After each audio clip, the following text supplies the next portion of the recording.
और अब बात संभल की करेंगे। संभल की जामा मस्जिद में रंगाई पुताई कराने की मांग वाली याचिका पर मुस्लिम पक्ष को इलाहाबाद हाईकोर्ट से फिलहाल कोई राहत नहीं मिली है। हाईकोर्ट ने एएसआई की रिपोर्ट को संज्ञान में लिया है और फिलहाल मस्जिद से एएसआई की निगरानी में धूल साफ करने के लिए कहा है, लेकिन एएसआई के सर्वे में एक चौंकाने वाला खुलासा हुआ है। हाईकोर्ट में दाखिल अपनी सर्वे रिपोर्ट में एएसआई ने दावा किया है कि मस्जिद कमेटी ने मरम्मत के नाम पर एएसआई संरक्षित ऐतिहासिक इमारत से छेड़छाड़ की। फर्श, दीवारों और काहुलिया बदल दिया गया, फर्श को तोड़कर टाइल्स और पत्थर लगा दिए गए, दीवारों पर तामचीनी की पोती परत चढ़ाई गई। एएसआई ने खुलासे हैरान करने वाले। हिंदू पक्ष का कहना है कि मस्जिद कमेटी ने जानबूझकर सनातनी सबूत मिटाने के लिए इस छेड़छाड़ को अंजाम दिया है। ये एएसआई की रिपोर्ट से जो एक्सक्लूसिव जानकारी यहां मिली है वो हम आपको बता रहे हैं।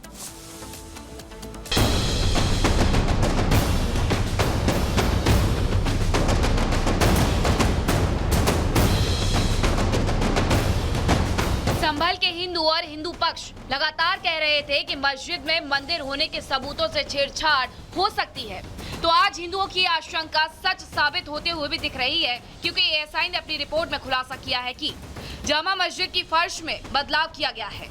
फर्श को टाइल पत्थर से ढका गया है, मरम्मत से ऐतिहासिक संरचना में बदलाव हुआ है और मस्जिद में कई जगह आधुनिक निर्माण हुआ है जो पहले नहीं था।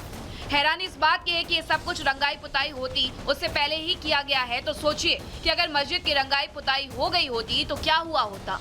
इलाहाबाद हाईकोर्ट ने जो जशाई जामा मस्जिद के रंगाई पुताई को लेकर एएसआई की रिपोर्ट का हवाला देते हुए रंग रोगन करने से साफ इनकार कर दिया।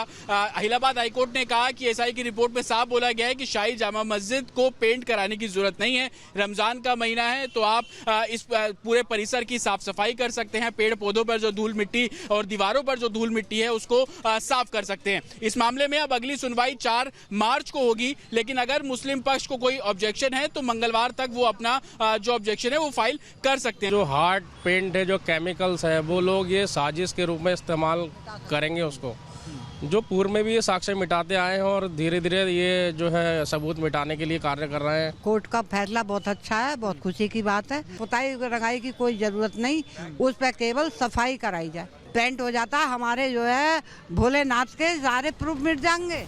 अगर ये कहा जाए कि रंगाई पुताई की अनुमति मांगना तो केवल बहाना था, मकसद तो मस्जिद से हरिहर मंदिर के सबूत मिटाना था, तो कहा जा रहा है कि ये कहना गलत नहीं होगा। हालांकि इसमें हिंदू पक्ष के लिए राहत भरी बात ये है कि जामा मस्जिद कमेटी मस्जिद में रंगाई पुताई की जो इजाजत मांग रही थी, हाईकोर्ट ने मस्जिद कमेटी को रंगाई पुताई कराने की इजाजत देने से इनकार कर दिया है। हाईकोर्ट ने अपना फैसला सुनाते हुए कहा कि एएसआई ने कहा है कि जामा मस्जिद में पेंट की जरूरत नहीं है, इसलिए रंगाई पुताई कराने की इजाजत नहीं मिलेगी। हालांकि हाईकोर्ट ने मस्जिद कमेटी को थोड़ी राहत जरूर दी है और मस्जिद में साफ सफाई कराने की अनुमति दी है। ये अभी हमें ऑर्डर की कॉपी नहीं मिली है, ना देखने को मिला है। वर्बली सुना जा रहा है कि अब उसमें जो कॉपी आएगी उसके बाद में और हाईकोर्ट का ऑर्डर का जो है ससंपालन जो है पालन किया जाएगा। अब इस मामले में 4 मार्च को जामा मस्जिद कमेटी को अपनी आपत्ति दाखिल करनी है। हिंदू पक्ष भी कोर्ट में 4 मार्च को हलफनामा दाखिल करेगा। Bureau report, Republic Bharat. और एक बड़ी खबर इस वक्त आपको बता दें, संभल में वकील विष्णु शंकर जैन का बयान दर्ज हुआ है। ये बड़ी खबर इस वक्त आपको बता दें, जिस तरह से वहां पर आज टीम मौजूद है, न्यायिक आयोग की टीम ने बयान दर्ज किया है। शाही जामा मस्जिद के अंदर मौजूद थी न्यायिक आयोग की टीम। तकरीबन 3 घंटे तक विष्णु शंकर जैन के बयान दर्ज किए गए हैं। इस वक्त ये अपडेट आपको बता दें, लगातार न्यायिक आयोग की जो टीम है वो बयान दर्ज कर रही है। डीएम के भी बयान दर्ज किए गए, एसडीएम के बयान भी दर्ज किए गए और इस वक्त आपको बता दें विष्णु शंकर जैन जो वकील है उनके भी बयान दर्ज किए गए हैं।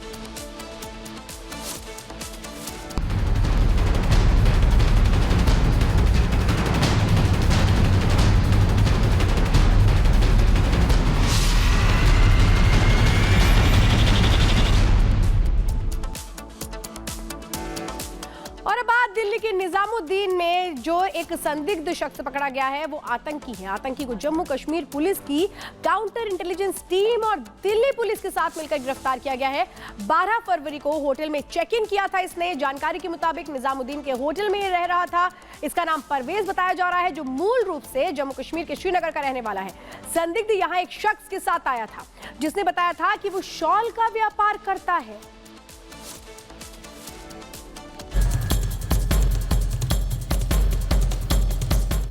आतंक के आकाओं की कमर तोड़ने जहां घाटी में लगातार एक्शन देखने को मिल रहा है, तो वहीं अब देश की राजधानी में भी कार्रवाई की गई, जहां छिपकर बैठ आतंक के आकाओं को मदद करने वाले आतंकी को धर दबोचा गया। नाम परवेज अहमद खान, पता फारूक कॉलोनी, बेमिना, श्रीनगर। ये वो नाम है जो भारत में रहकर आतंकी संगठनों के साथ मिलकर देश विरोधी गतिविधियों को बढ़ावा देता था, जिसके खिलाफ देश की राजधानी दिल्ली में बड़ा एक्शन देखने को मिला। और दिल्ली के निजामुद्दीन इलाके से इस आतंकी को गिरफ्तार किया गया। टेरर फंडिंग मामले में शामिल था यह आतंकी परवेज, जो कई आतंकी संगठनों के साथ ताल्लुक रखता था। निजामुद्दीन के होटल में रहकर आतंकी परवेज आतंकी गतिविधियों को बढ़ावा दे रहा था। 12 फरवरी को परवेज ने होटल में चेक इन किया, जिसके बाद से दिल्ली में शॉल बेचने का काम कर रहा था। श्रीनगर की कोर्ट ने इसके खिलाफ गिरफ्तारी वारंट जारी किया था। आतंकी पर फरवरी 2024 में कई केस दर्ज किए गए थे। मतलब साफ है, आतंक के सफाई के लिए जारी एक्शन देश के कोने कोने में देखने को मिल रहा है।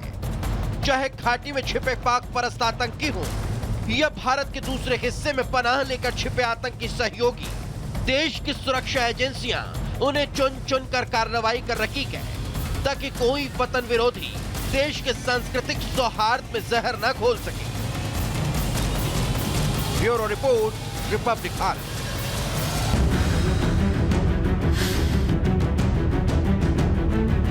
एम्बुलेंस से लेकर आईटीबीपी की मदद ली जा रही है। आपदा प्रबंधन विभाग हमारा पूरी तरह से सक्रिय, हमारा प्रयास है कि सभी को सुरक्षित जल्दी से जल्दी बाहर निकाला जाए। इसी बीच बड़ी खबर आपको बता दें, गृह मंत्री अमित शाह ने एनडीआरएफ के डीजी से बातचीत की है। चमोली में रेस्क्यू ऑपरेशन पर जानकारी ली है और लगातार नजर यहां पर बनाए हुए हैं। गृह मंत्री अमित शाह ने एनडीआरएफ के डीजी से बातचीत करके हालातों की जानकारी ली है कि अभी किस तरीके की स्थिति है और कितना समय लग सकता है रेस्क्यू ऑपरेशन में, क्या क्या चुनौतियां हैं। ये केंद्र और राज्य सरकार दोनों ही ओर से लगातार नजर बनी हुई है। आप ये तस्वीरें उस वक्त रेस्क्यू की देख रहे हैं और तस्वीर देखकर आपको अंदाजा लग सकता है कि कितनी मुश्किल है, कितनी चुनौतियां हैं जिसका सामना इस समय रेस्क्यू की टीम कर रही है।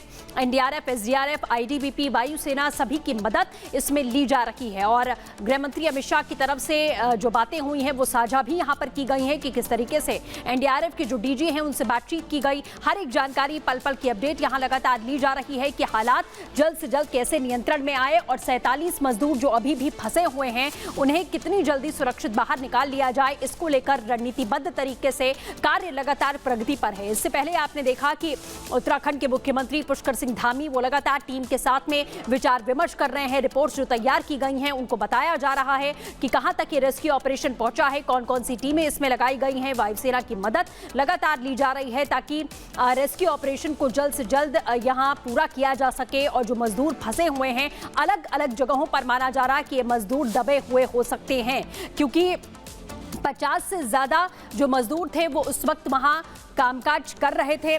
और इसी के साथ आपको बता दें, अलग अलग जगहों पर मजदूरों के फंसे होने की जो जानकारी मिल रही है, 16 मजदूरों को रेस्क्यू कर लिया गया, लेकिन अभी 40 से ज्यादा मजदूर हैं जो फंसे हुए हैं, जिन्हें बचाने की जद्दोजहद जारी है। उसी को लेकर ये रेस्क्यू जारी है। तस्वीरें रेस्क्यू की हम आपको दिखा रहे हैं कि ये सभी जो टीमें हैं वो कोशिश कर रही हैं कि जल्द से जल्द मजदूरों को बचाया जा सके, क्योंकि चारों ओर सिर्फ बर्फ ही आपको दिखाई देगी, इसीलिए चुनौती बहुत ज्यादा है। बर्फबारी अभी भी हो रही है और बरसात भी हो रही है, कई रास्ते बाधित हो चुके हैं बर्फबारी की वजह से, इसीलिए जो समय है वो लगता हुआ यहां पर दिखाई दे रहा है, जो स्थिति है वो यहां पर दिखाई दे रही है कठिन।